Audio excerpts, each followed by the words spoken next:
e certamente sem uma efetividade plena. Pergunta da Roberta: o que significa o termo maquiavélico? O que é ser um empresário maquiavélico?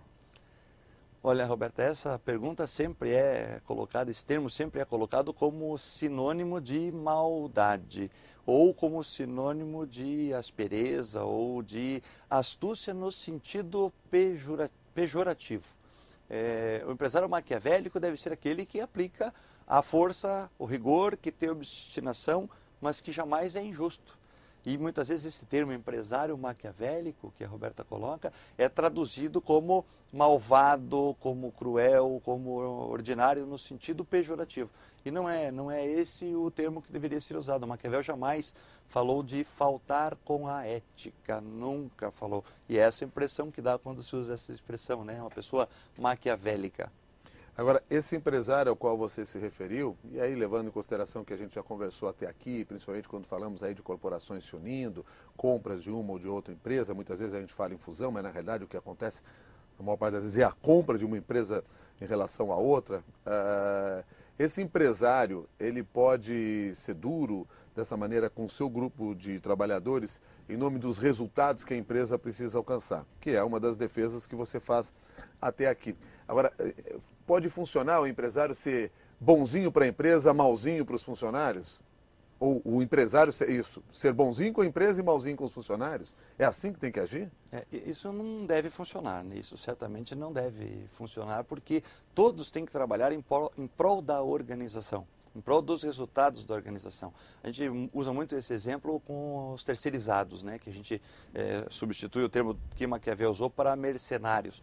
Eles vêm para buscar o resultado imediato, né? Como os analistas de mercado que ficam felizes aí com aumentos súbitos de ações e realizam seus resultados e depois saem rindo da empresa que quebrou lá na frente. Mas o terceirizado é um mercenário?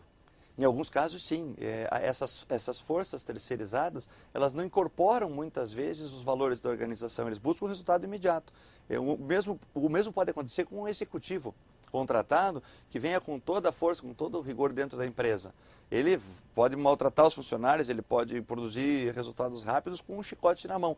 Pergunto, por quanto tempo ele vai levar isso à frente e atingir os resultados da organização? Lá na frente ela tem problemas. Aí o terceirizado simplesmente sai, ou aquele executivo simplesmente ele é demitido, os funcionários já estão desmotivados, já estão chateados e a organização teve problemas.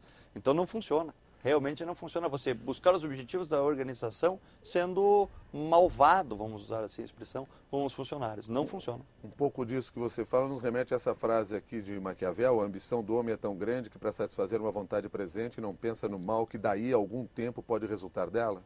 Exatamente. Passa por aí. Perfeitamente. Agora me diga o seguinte, só que a realidade dos terceirizados, ela existe. Quer dizer, muitas empresas usam trabalhadores terceirizados e tem como isso uma solução, inclusive, para o seu negócio.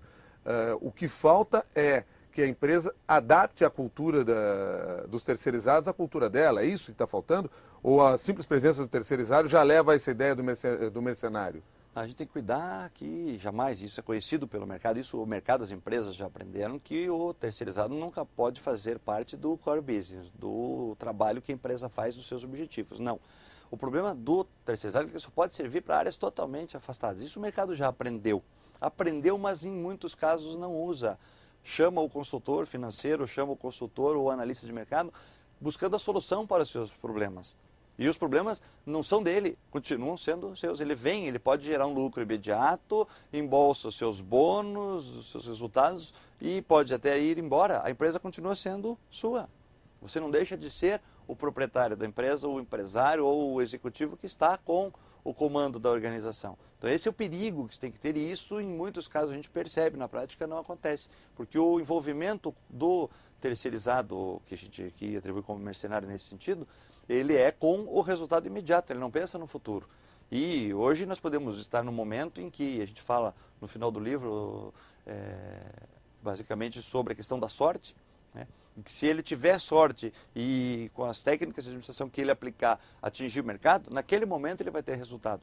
Mas essa sorte não dura para sempre. E a hora que ela deixar de existir, o sortudo ali, né, o afortunado vai ser o mercenário que vai embora, o terceirizado que vai embora, a empresa continua sendo sua. E quando vier períodos de vacas magras, como se usa a expressão no mercado. Nós não nos preparamos para ela. Bom, outra pergunta de um ouvinte internauta, o Rodrigo, pergunta o seguinte: sei de casos de diretores de empresas que estimulam a disputa entre gerentes e funcionários em geral para obter seus resultados. Essa é uma tática correta? O que existe nos ensinamentos de Maquiavel a esse respeito? Eu vou brincar com ele aí, vou dizer para ele ler o livro para descobrir, né? Na realidade, a gente aborda isso de uma forma muito sutil, porque isso é muito delicado quando a gente fala de disputas internas dentro da empresa. É um costume que as empresas têm e nós percebemos que em muitos casos, talvez não todos, isso é muito prejudicial. Muito prejudicial porque se esquece do objetivo da empresa para se pensar em objetivos pessoais. Criam-se mecanismos de disputa para bônus, etc., em setores e acaba gerando inconveniências e interferências internas dentro da empresa. Isso, em muitos casos, não coaduna com os resultados que são almejados pela administração. Mas essa política de bônus, ela não deve ser mantida, não deve ser realizada, no seu entender, como forma de incentivar a política de os bônus, sim, mas trabalhadores a não a terem um resultado competição. melhor? A competição é que pode ser perigosa. Mas o mundo corporativo não é um mundo competitivo por natureza? Agora o que a gente tem que cuidar é com as questões de invasões de territórios. Né? Pegar o exemplo da Ambev. O que a Ambev fez e por que cresceu tanto? Né? A gente cita, inclusive, esse exemplo no livro. Ela não esperou ser atacada. Ela foi atacar o inimigo no território dele. Não deixou que ele nem viesse. Então, se você cria entre dois setores, por exemplo, numa competição, quem vende mais, eu posso causar interferências no setor do outro para que ele venda menos para que eu ganhe o bônus. E esse pode ser o prejuízo. Então, o ambiente é competitivo, mas essa maleficência do ambiente competitivo deve ser cuidada para que não fuja aos resultados que são parte do objetivo da organização. Ela não tem objetivo só de lucro, a organização, ela tem perpetuidade, ela tem crescimento, ela tem market share, ela tem outras coisas que podem ser prejudicadas porque eu quero dar uma carga de estímulo pessoal aos empregados. Aí que entra aquela visão de justiça de Maquiavel. Então, quando precisa ser duro, tem que ser duro. Quando precisa ser amável, tem que ser amável. O que se tem que cuidar é esse meio termo, não pode ficar em cima do muro, como se usa na expressão. Se a gente ficar assim, nós não vamos a lugar nenhum. Nós estamos conversando com a Aderbal Miller e você pode participar aqui dessa nossa conversa, seja pelo Twitter ou pelo e-mail. No Twitter, o @jornal da CBN, o e-mail é o mundocorporativo@cbn.com.br. E nós temos mais uma pergunta de uma ouvinte internauta, a Luciana. Usando os ensinamentos de Maquiavel, o que deve fazer o dono de uma empresa familiar na hora de deixar o negócio para os filhos? Como passar o comando para quem merece sem desestruturar a família? Eu vou brincar com a Luciana também, tem que ler o livro. Né? Não, tem que ler porque, assim, no sentido de que isso está escrito no livro em 2 ou 3 capítulos, quando a gente fala da sucessão familiar. Esse é um advento que a gente tem percebido nas empresas e que dá muita dó de grandes corporações, de grandes organizações que são perdidas por causa da sucessão familiar.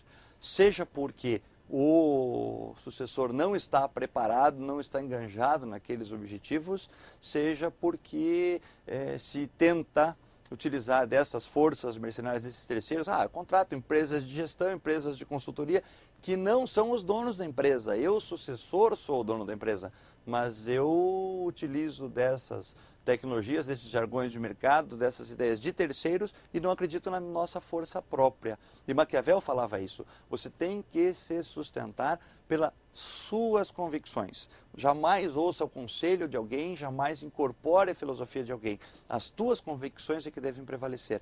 Se o sucessor não está preparado ou não tem as mesmas convicções, né, num ambiente familiar dos seus predecessores, ele não vai conseguir conduzir com a sua força própria e vai se utilizar de forças de terceiros. E ele acaba perdendo a empresa. Então, o comportamento da empresa, quando se fala de profissionalismo e tal, deve se passar por uma preparação para uma sucessão, se for o caso.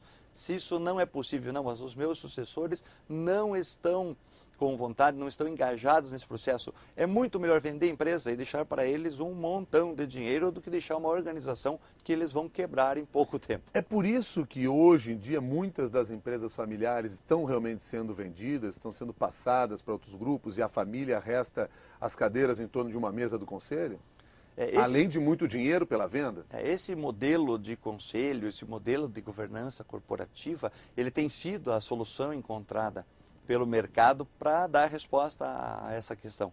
Quer dizer, a empresa, os sócios, os acionistas, eles não atuam diretamente, não são executivos, não têm competência técnica e gestorial, então eles ficam num conselho de administração, mantendo algum poder, alguma influência, mas com o dinheiro no bolso já realizando seus resultados. Porque se eles forem realizar os resultados com as operações da empresa, estão fadados a erro, sem esse caráter de profissionalismo e de técnica.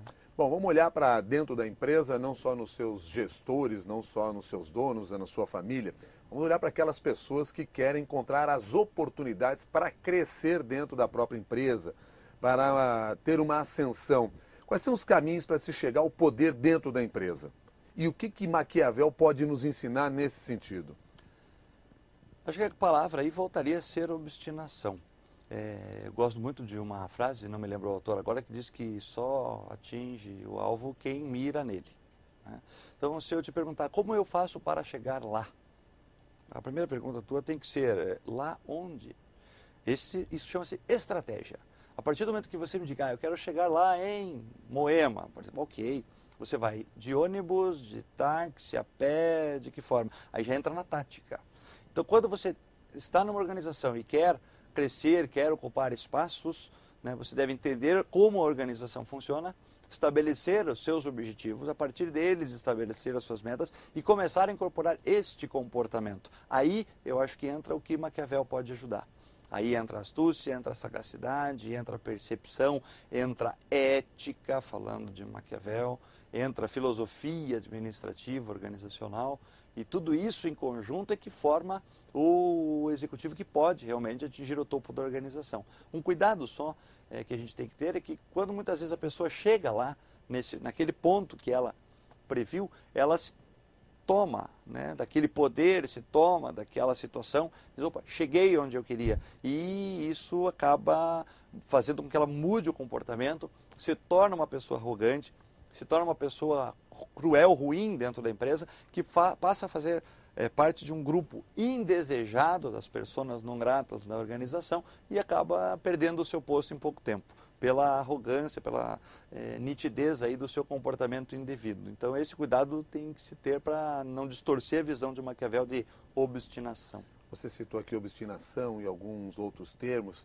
para mostrar quais são os caminhos para se chegar ao poder. Por artimanha também se chega ao poder? Infelizmente sim, só que não de uma forma honesta, de uma forma justa e também não de uma forma perene. Não há uma permanência